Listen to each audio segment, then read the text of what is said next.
Dari Gimana? umur 3 atau 4 tahun lah udah mulai, kalau kata orang tua tuh udah mulai nyanyi-nyanyi gitu. Kalau ada yang nyalain lagu, aku kayak ikutan senandungin gitu. Dan itu sangat terasa kosong dan sepinya gitu. Sampai aku bahkan di sana tuh ikut kayak maaf, choir khusus lansia. Terus waktu itu lagi teleponan sama orang, terus tiba-tiba kepikiran aja kayak sampai kapan ya bisa sama orang ini gitu. Daripada nulis, aku sebenarnya lebih suka baca sih. Iya, lebih suka baca. Kalau nulis tuh sebenarnya baru akhir-akhir ini karena di sana juga itu tadi yang orang-orang individualis. Jadi aku kayak lebih banyak waktu sendiri kan jadinya. Jadi kayak coba nulis gitu.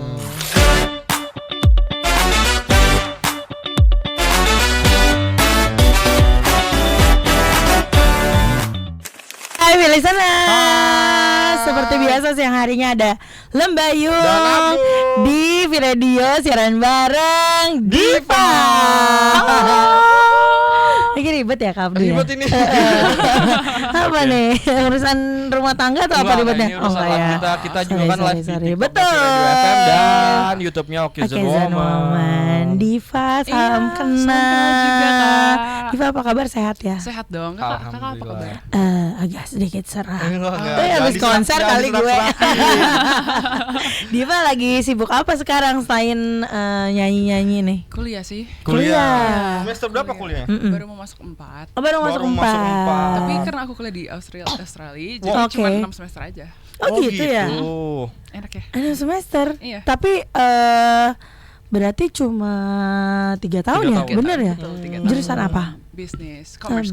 Tapi ambil double major, marketing and management. Wow, nggak pusing. Aman.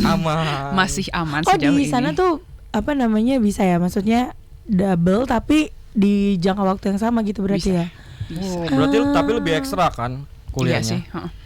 Iya sih. Iya. Wow. Oh gitu. Lebih padat aja. Kuliah berapa jam dalam Sehari? satu sehari? 8 sampai 6. Oh, kerja ya? 8 to 6 ya. Di kampus saya ya pusing. Iya, di kampus aja. Berarti kegiatan sehari-hari kalau ngampus di Aussie ngapain aja?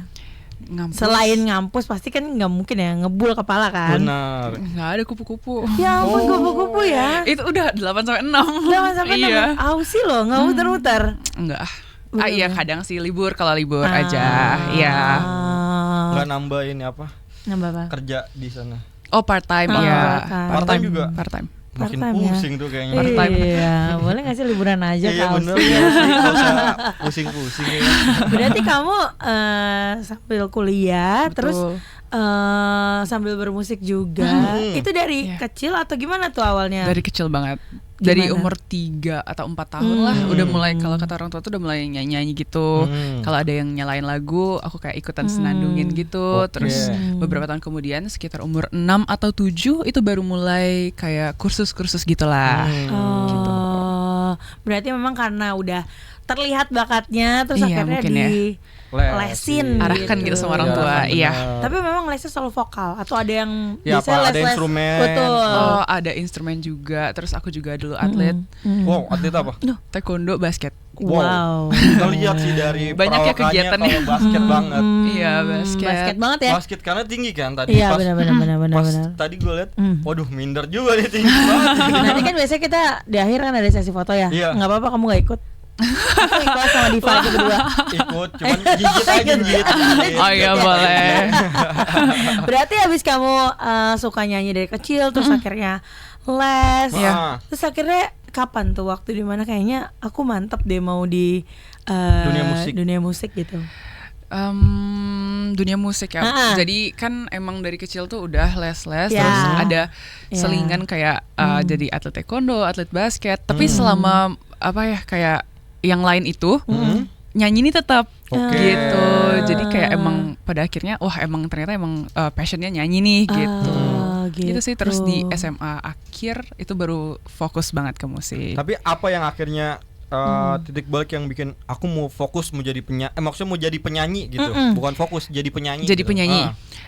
Itu waktu kuliah kan SMA tuh emang aku bener-bener full kayak yang emang rutin manggung lah atau at least ngisi atau apalah perform pasti ada nyanyi tuh selama SMA. Terus kuliah dan aku kuliahnya di Perth, which is lebih sepi daripada Melbourne atau Sydney. Oh gitu. Iya, jadi kayak itu sama sekali 1,5 tahun tuh nggak ada nyanyi sama sekali. Dan itu sangat terasa kosong dan sepinya gitu. Sampai aku bahkan di sana tuh ikut kayak maaf choir khusus lansia. Oh, kenapa? Karena nggak ada. Ngisi aja. Iya, demi bisa ikutan nyanyi dan perform gitu. Karena mereka tuh latihannya di dalam kampus dengan jadwal kuliahku yang sangat padat itu. Iya. Biar tetap di dalam kampus juga kegiatannya, ya udah ikut itu sih. Kenapa choir lansianya di dalam kampus? Itu di judulnya tuh untuk undergraduate, which is S1 untuk S1 harusnya. Ternyata mereka alumni. Kayak, gitu. Beda nih, salah nih. Ketemu oma-oma ya. Iya, oma-oma. Tapi emang nggak ada yang youth seumuran gitu, iya, yang anak muda gitu. Ada tapi kayak jauh banget lah, atau emang lebih dominan lokal sih mereka. Oke, gitu. Seru juga. Gimana berkompromi dengan oma-oma pada saat opa-opa pada saat latihan choir gitu? Sejujurnya di sana aku merasa lebih asik yang lebih tua. Karena yang lebih seumuran aku tuh lebih individualis. Sedangkan aku extrovert, jadi kayak rame nih gitu. Iya, oma pasti nanya udah makan nak gitu ya, kurang lebih. Iya, balik dianterin kayak gitu. Iya. Sudah ngomongin soal singer terbarunya Diva. Iya. Judulnya tempat berlabuh. Ini kayaknya agak dramatis ya. Wah. Ini bercerita tentang apa lagu ini? Sebetulnya bercerita tentang lagu ini tuh terbentuk atau tercipta karena keresahan-keresahan di malam hari gitu ya. Overthinking pagi itu dia. Terus waktu itu lagi teleponan sama orang, terus tiba-tiba kepikiran aja kayak sampai kapan ya bisa sama orang ini gitu. Tapi sebetulnya nggak spesifik ke orang itu aja, tapi kayak ke sekitar orang-orang sekitarku juga, kayak keluarga. Banyak orang dong berarti. Bukan, maksudnya dia kepikirannya nggak gitu, Mas. Nggak semua ke kamu ya. Wah, framing nih mbaknya nih. Terus ya udah akhirnya kepikiran, makanya ada satu lirik di bridge itu, benarkah setiap orang ada masanya, kalau iya aku ingin selamanya. Gitu. Gamas lagi. Iya kayak gitu.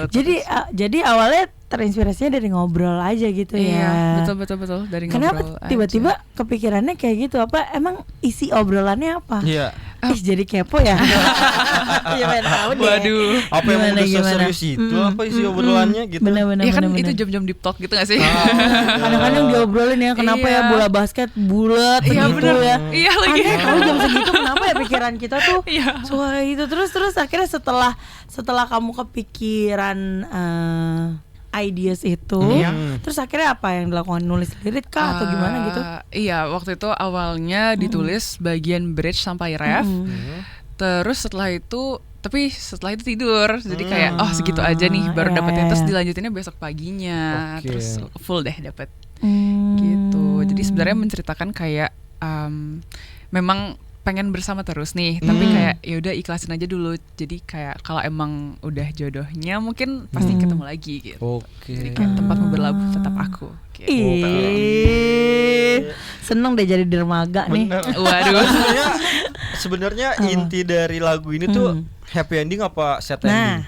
Harapannya happy ending. Tapi keadaannya belum tahu. Pokoknya belum tahu. kemanapun, kan di lirik ref itu berlayarlah kemanapun kamu mau, kemanapun akhirnya tempatmu berlabuh tetap aku gitu. Jadi berharap, pokoknya agak maksa ya ternyata. Optimis. Berarti di keadaan itu lagi nggak bersama. Lagi tidak bersama. Oke, berarti dalam keadaan sad. Dalam keadaan sad, ya betul. Bisa dibilang seperti itu mungkin. Tapi pengennya happy ending dengan harapan-harapan itu. Oke.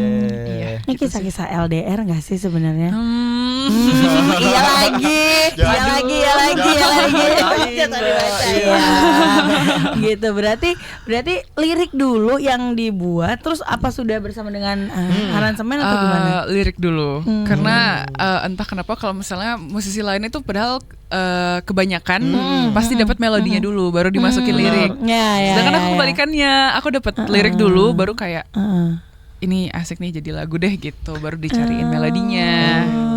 Gitu. Gimana cara kreatif Diva menulis lirik? Soalnya kan tadi ada yang tadi penggalannya juga bagus banget. Terus dapat info juga pakai metafora berlayar dan pulang.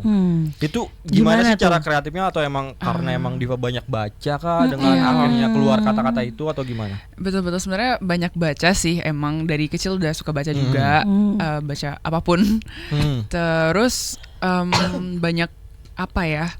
Mungkin waktu aku nulis itu, sebelum nulis ini itu aku lagi sering nonton kayak behind the scene musisi-musisi menciptakan lagu mereka gitu, nulis lagu mereka. Behind the song lah ya. Iya, gitu behind the ya. songnya mereka gitu.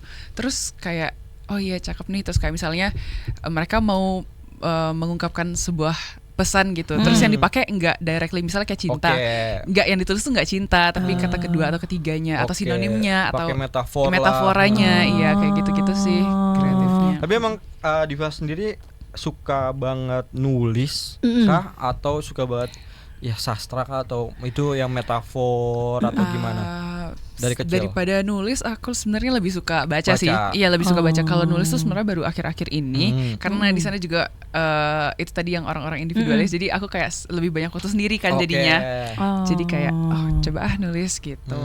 Baru seperti itu sih. Seperti itu ternyata ya. Emang kalau biasanya kalau liriknya bagus, referensi bacaannya bagus biasanya. Biasanya apa buku-buku yang dibaca? Apa ya? Novel-novel sih, Terelie. Novel. Tapi akhirnya yang tadi kata Diva bilang yang mencari kata-kata lain itu emang akhirnya misalnya Diva udah nemu intinya kayak gini, sampai akhirnya mau pakai kata-kata lain tuh nyari sendiri kah, atau iya, gimana? Dicari sendiri dong, dicari sendiri, buka dikulik sendiri iya, gitu dikulik sendiri. Terus juga biasanya sih aku tuh tipe yang misalnya dapat ide nih sekarang, aku tulis detik itu juga, tapi kayak jadi ditampung dulu gitu loh. Tapi belum dalam bentuk satu lagu gitu. Jadi kayak satu kalimat atau bahkan satu kata.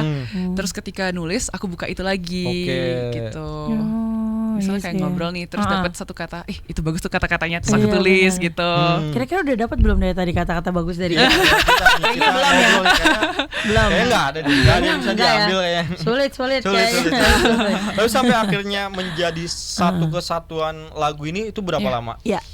1 hari 1 malam itu. 1 hari 1 malam. 1 hari 1 malam doang. Tapi ditulisnya di startnya di malam hari itu. Iya. Baru lanjut paginya kan. Udah dapat.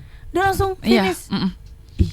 Mungkin karena itu juga lagi kayak bener-bener mood nulis banget gitu, in the mood banget gitu. In the mood ya, bener. Seru ya? Seru ya. Kita kayaknya abis ini akan ngulik-ngulik seputar bagaimana proses berpikir lagu itu dalam 1 malam ya. Karena kita kayak kerjaan aja di bawah lembur gitu.